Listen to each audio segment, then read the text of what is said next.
Oh boy, Lost 45. You got my mind messed up. Some of that sweet soul music by James Carr, originally from Mississippi. Sounds a little bit like Otis Redding. It's just a soulful record. You got my mind messed up. James Carr, son of a Baptist preacher. He started singing in church. A lot of R&B singers start singing in church. He also played in some gospel groups, sang in some gospel groups.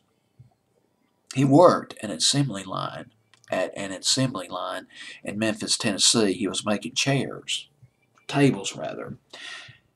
Mid 60s, he found himself on Gold Wax Records. James Carr.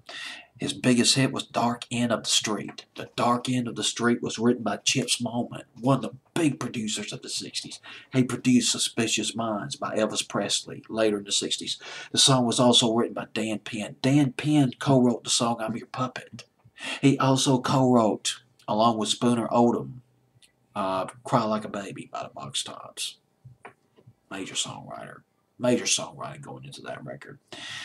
And that was his biggest hit, James Carr's biggest hit, R&B hit.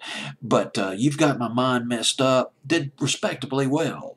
Went to number 7 on R&B and only got as high as number 63 on the pop charts. The week of May 14th, 1966, the song fell from number 63 to number 69. James Carr was plagued by bipolar disorder, had some problems with it. In the 70s, when he was touring Japan, there was a show that he did in Japan where he just froze. He froze right in front of the audience. He had overdosed on antidepressants. Fortunately, that particular tour in Japan went well for him. But he passed away in 2001. He was young, relatively young.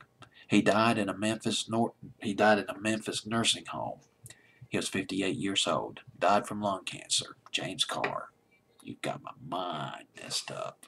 1966.